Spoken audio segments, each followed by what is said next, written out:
Hey guys, let's see if I can do this video justice. I'll really try, but I want to give a few shout outs first, and then we're going to get into the meat of the matter of this, which is the why there are great players and why there's just average players, and I'll delve more into it in just a second. But I want to give a few shout outs first, and one is my inspiration for this video was a video by Hats McGee, and I'll leave a link to his video at the bottom in the description. But he brought up a cool point that I wanted to address and expound on, and that's the fact that Bregman should have been the 2019 AL MVP. And so here's the difference between. Let me start with every picture that you're going to see on here is, in my humble opinion, a true shot caller. And so there's a difference between an average player and a shot caller.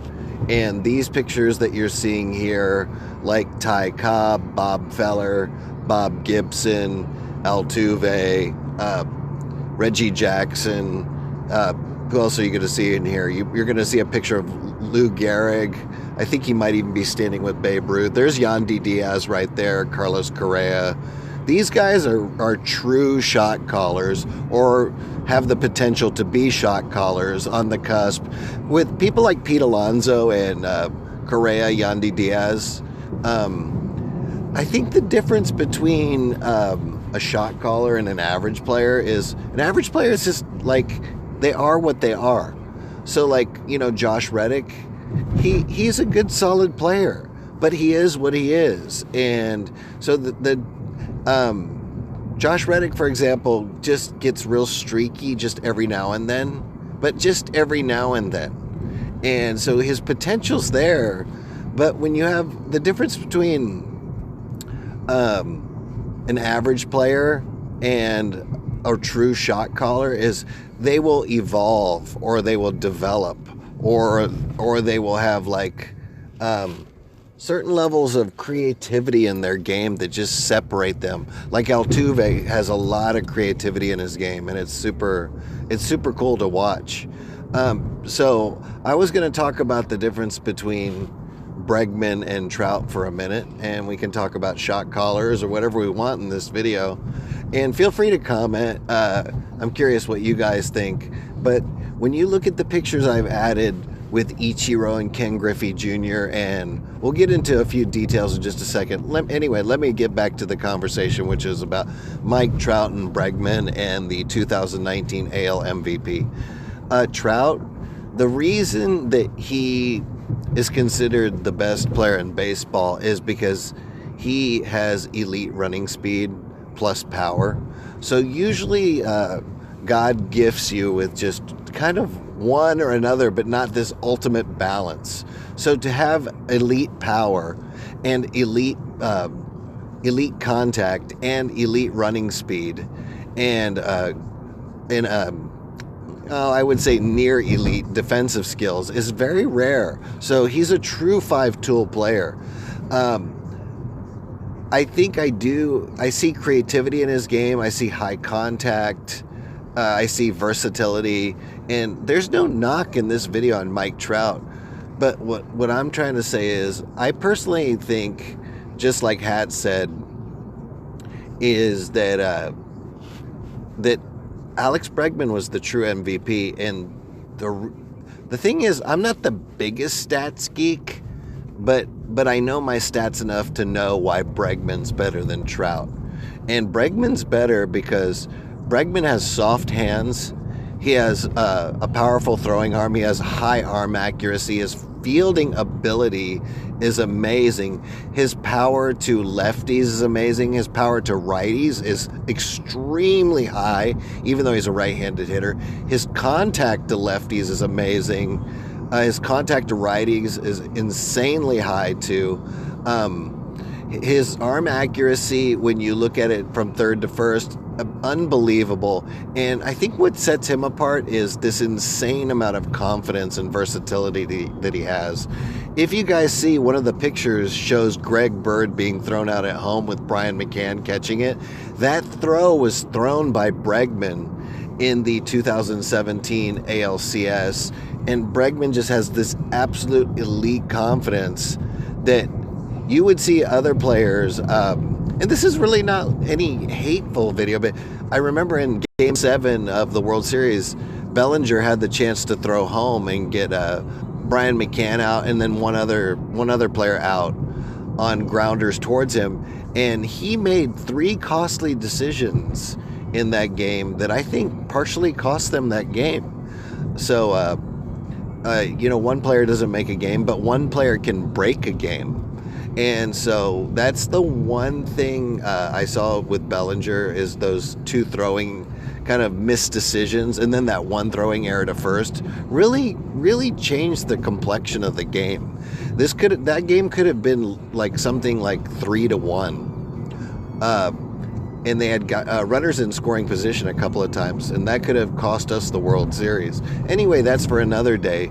But when you look at his soft hands, we're talking about Bregman. When you look at his soft hands and his agile feet and his reaction time, and you can break a player down into easily more than 10 spots, 10 pieces in baseball, because baseball's the most stats-driven league ever, and so.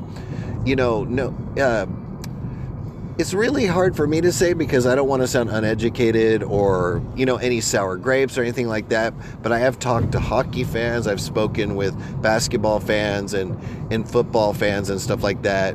And the stats don't come into play as often because, let's say, for example, an NFL lineman, they have to block, I believe, do what's called like a swim move and a bull rush and stuff like that. But they don't have to participate in different sides. They don't have to do the fielding and the batting and all the defensive skills, the offensive skills. In football, it's like I said, it's not a knock on them, but they only play one side of the ball. So the stats in hockey, basketball, not that these sports don't have legitimate stats, but it's just not as stats driven where you can see what's going on so clearly. And so the reason that Trout gets so much love is because of those high stats in different different areas. But if you look at the stats last year with Bregman hit the home runs, he hit the doubles, he hit contact, he had I believe a 298 batting average, but he had a solid bat. When you're batting around 300, and his potential, because he's so young, is on the upswing. He's also 2 or 3 years younger than Trout, so there's just more time on his plate. And Trout's been in the league for a while now. I can't remember, but wasn't he a rookie in 2012 or 13? And then I'm not Googling this. I'm just going more off of a body of work that I've been seeing over the years. And then with Bregman, he just gets better and better every year. Has he been around 3 years now? 17 was his rookie year. So he's been around 3 years. This is his 4th year.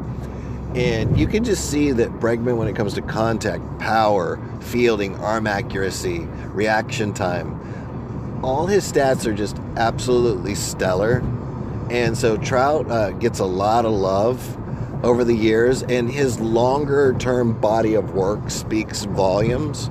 But I just want to say that I do believe that Alex Bregman is a true shot caller, versatility and creativity in his game, and that confidence and that decision making ability is absolutely insane. So that's the reason. But if you look in these videos, just open Pandora's box a little bit more, all of the people that I put in here, like Bob Gibson right there, Altuve just passed by, there's Pete Rose. I didn't watch all of these players live, obviously, but Pete Rose I did. And the one thing I remember about Pete Rose and Ichiro right there is they were shot callers. And Pete Rose, whether he was in the outfield, he played like 6 different positions. And whether Pete Rose was in the outfield, third base, second base, first base, whatever he was doing, he tried his best.